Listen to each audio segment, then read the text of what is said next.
UP चुनावों का बिगुल बज चुका है और चुनाव प्रचार अपनी रफ्तार पर है। बीजेपी से लेकर सपा तक और कांग्रेस से लेकर बसपा तक हर दल ने अपने प्रचार की दशा और दिशा पकड़ ली है। किसी का जोर जनसभाओं और जनसंपर्क पर है तो कोई सोशल मीडिया के जरिए युवाओं तक पहुंच बना रहा है। किसी ने चुनावी नारों की बौछार कर दी है तो कोई रोड शो के जरिए प्रदेश के कोने कोने तक पहुंचने की जुगत लगा रहा है।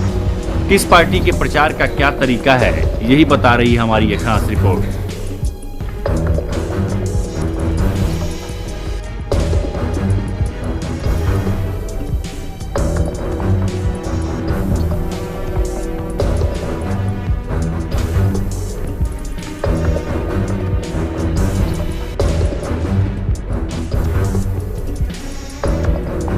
प्रचार की बात हो तो शुरुआत सत्ताधारी दल से ही करनी चाहिए, क्योंकि सबसे जबरदस्त कैंपेन आमतौर पर रूलिंग पार्टी का ही होता है।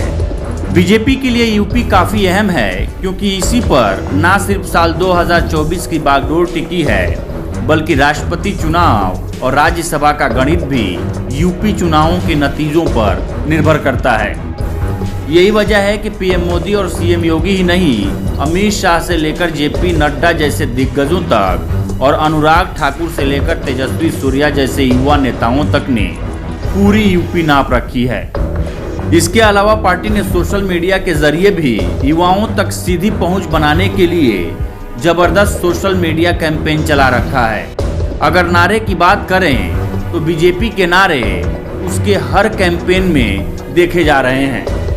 सोच ईमानदार, काम दमदार, फिर एक बार भाजपा सरकार। 100 में 60 हमारा है, 40 में बंटवारा है, उसमें भी हमारा है।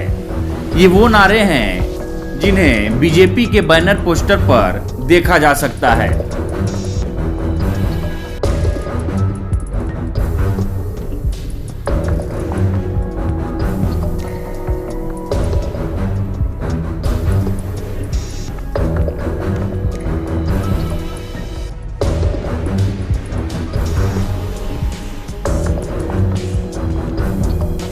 और अब बात सूबे की मुख्य विपक्षी पार्टी सपा की।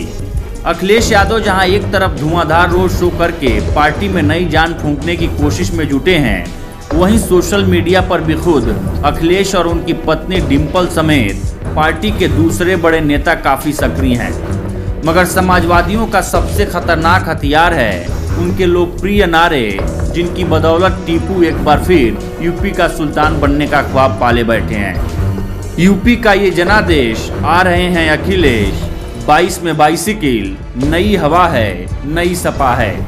बड़ों का हाथ, युवा का साथ, जनता सपा के साथ है, 22 में बदलाव है। पिछड़ों दलितों का इनकलाब होगा, 22 में बदलाव होगा। युवा बेरोजगारों का इनकलाब होगा, 22 में बदलाव होगा।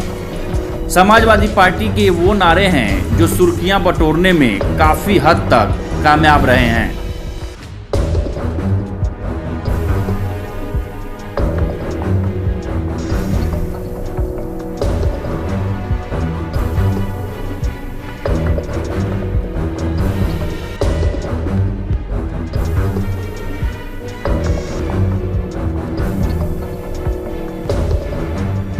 साल 2022 के रण में कांग्रेस की चुनौतियां दूसरी पार्टियों से एकदम अलग हैं।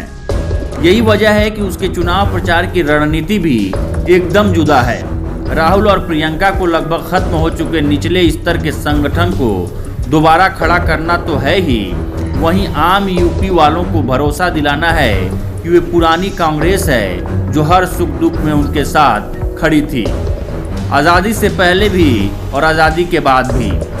शायद इसीलिए कांग्रेस को उसी पुराने व्यक्तिगत जनसंपर्क वाला तरीका ज्यादा भा रहा है। खुद राहुल और प्रियंका भी ज्यादा से ज्यादा आम लोगों तक पहुंचने और उनसे सीधा संवाद कर रहे हैं। जनसंपर्क का ये तरीका नेहरू से लेकर इंदिरा तक और यहां तक कि राजीव गांधी को भी खूब फला है।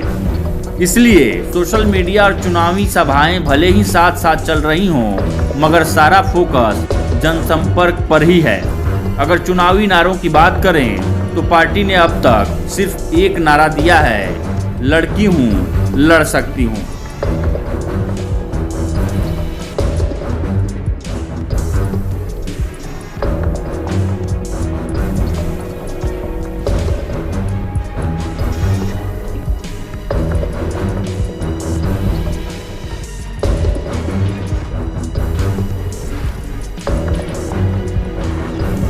भाईचारा बढ़ाना है, बसपा को लाना है, सर्वजन हिताय, सर्वजन सुखाय। ये वो नारे हैं जिन्हें बसपा ने पिछले कई सालों से नहीं बदला और इसके साथ ही नहीं बदली चुनाव प्रचार की रणनीति। सोशल मीडिया और डिजिटल माध्यमों पर बीएसपी की मौजूदगी नहीं के बराबर है। मीडिया में बहन जी के अलावा दूसरा कोई नेता मुंह खोलता नहीं। ले देकर बची चुनावी सभाएं तो वहां भी मायावती के अलावा पार्टी के पास कोई दूसरा लोकप्रिय चेहरा नहीं है।